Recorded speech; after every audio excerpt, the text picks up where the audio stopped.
নমস্কার। অনেকে notice to quit সম্বন্ধে জানতে চেয়েছেন। উচ্ছেদের মামলা করার আগে যে নোটিশটা দেওয়া হয় সেটাকেই সাধারণত নোটিশ টু কুইট বলে। ওয়েস্ট বেঙ্গল প্রেমিসেস টেনেন্সি অ্যাক্টের ধারা 6/4 section 6 subsection 4 of the West Bengal premises tenancy অ্যাক্টে লেখা আছে 1 ক্লিয়ার মান্থ নোটিশ দিতে হবে উচ্ছেদের মামলা করার আগে। এবং শুধু নোটিশ নয়, নোটিশটা 1 থেকে 31 বা 1 থেকে 30 বা 1 থেকে 28 যে মাস শেষ হচ্ছে সেই মাসের মধ্যেই যেন সে রিসিভ করে, অথবা তার উপর সার্ভিস হয়, অথবা সেটা রিফিউজড হিসেবে ফেরত আসে, অথবা নট ক্লেমড হিসেবে ফেরত আসে। তাহলে সেক্ষেত্রে মাসের শেষ দিনের মধ্যে ফেরত এলেই হবে। তাহলে পরের মাসটা বাদ দিয়ে তার পরের মাসে আপনাকে উচ্ছেদের মামলাটা করতে হবে। এটাকে বলে 1 ক্লিয়ার মান্থ নোটিশ। বাংলা মাস অনুযায়ী যদি ভাড়া দেওয়া হয়, বেঙ্গলি ক্যালেন্ডার মান্থ, তাহলে বাংলা মাস অনুযায়ী কিন্তু 1 ক্লিয়ার মান্থ ধরবেন, নাহলে কিন্তু নোটিশটা ব্যাড হয়ে যাবে। এবার নোটিশটা ধরুন আপনার টেনেন্ট দীর্ঘদিন ঘর বন্ধ করে চলে গেছে, যেমন একটা কিছুদিন আগেই করলাম। আপনাকে যেগুলো করতে হবে, নোটিশটা আপনি কুরিয়ারে পাঠান, স্পিড পোস্টে পাঠান। সেই নোটিশটা একটু বড় করে প্রিন্ট করে টেনেন্সির দেয়ালে বা টেনেন্টের দরজায় পেস্ট করে আপনি দাঁড়িয়ে ছবি তুলুন, যাতে নোটিশটা পরিষ্কার বোঝা যায়। ডেটওয়ালা ক্যামেরায় তুলুন বা মোবাইল থেকে যেন ডেটটা আসে, সেই ডেট দিয়ে তুলুন। তাহলে কী হলো, পেপার আপনার কুরিয়ার সার্ভিস হলো, স্পিড পোস্ট হলো, পেস্টিং অন দ্য ডোর হলো, বা conspicuous part of the tenancy দেয়ালেও আপনি মেরে আপনার সামনে দাঁড়িয়ে ছবি তুলে নেবেন।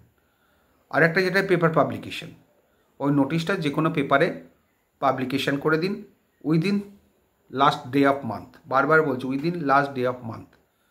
তারপরে 1 ক্লিয়ার মান্থ দিয়ে তার পরের মাস থেকে কিন্তু মামলাটা হবে। কিন্তু যদি নোটিশে লেফট বলে ফেরত আসে, আনক্লেমড বলে ফেরত আসে, তাহলে কিন্তু নোটিশটা সার্ভ হলো না। সেক্ষেত্রে মামলা করলে কিন্তু আপনার হারার চান্সই বেশি। কারণ আইনে একটা কথাই বলছে, নোটিশ টু বি সার্ভড, যেভাবেই হোক। হ্যাঁ, একটা জিনিস আরেকটা মাথায় রাখবেন যে আপনারা হোয়াটসঅ্যাপে কিন্তু এই নোটিশ সার্ভিস করতে যাবেন না। হোয়াটসঅ্যাপে নোটিশ সার্ভিস করতে গেলে এই নোটিশটা কিন্তু ব্যাড হয়ে যাবে। সুপ্রিম কোর্ট এক এক সময় এক রকম জাজমেন্ট দিচ্ছে। পরবর্তীকালে একটা জাজমেন্ট এসছে, যদিও সেটা আমার হাতের কাছে নেই। ওই হোয়াটসঅ্যাপের জাজমেন্টটা কিন্তু আর মানছে না। আগের জাজমেন্ট ছিল হোয়াটসঅ্যাপ সার্ভিসকে সাপোর্ট করেছিল, কিন্তু এখনকার জাজমেন্টে তা নয়।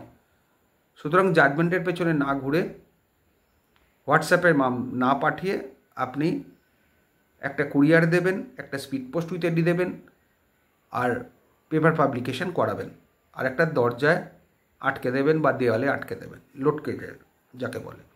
এবং আপনার ছবিটা অবশ্যই তুলবেন। সবই হবে লাস্ট ডে অফ মান্থের মধ্যে। 1 তারিখ হয়ে গেলেই কিন্তু নোটিশটা ব্যাড হয়ে যাবে।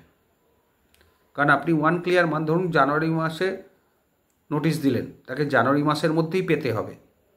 ফেব্রুয়ারি মাস পুরো বাদ দিয়ে মার্চ মাসে মামলা করতে পারবেন। এটাই হচ্ছে আইন। এটা অনেকেই কনফিউজড হয়ে যান। কনফিউজড হবেন না। মানে হচ্ছে 1 ক্লিয়ার মান্থ, একদম 1 থেকে 30, যদি 30 দিনে মাস শেষ হয়, 1 থেকে 31 যদি 31 দিনে মাস শেষ হয়, 1 থেকে 28 যদি 28 দিনে মাস শেষ হয়। এটা কিন্তু মাথায় রাখবেন। নোটিশটা হচ্ছে basic foundation of A sweet. যদি নোটিশটা ব্যাড হয়, নোটিশটা যদি ভুল হয়, আপনি কিন্তু মামলা পুরোপুরি হেরে যাবেন, এত খরচা, এত সময় নষ্ট করার পরেও। সুতরাং নোটিশটা ঠিকঠাক সার্ভিস করানো চাই। নোটিশ সার্ভিস হলে আপনি মামলার একটা বড় ধাক্কা থেকে বেঁচে যাবেন, বড় হার্ডেলস পেরিয়ে যাবেন। ভালো থাকবেন।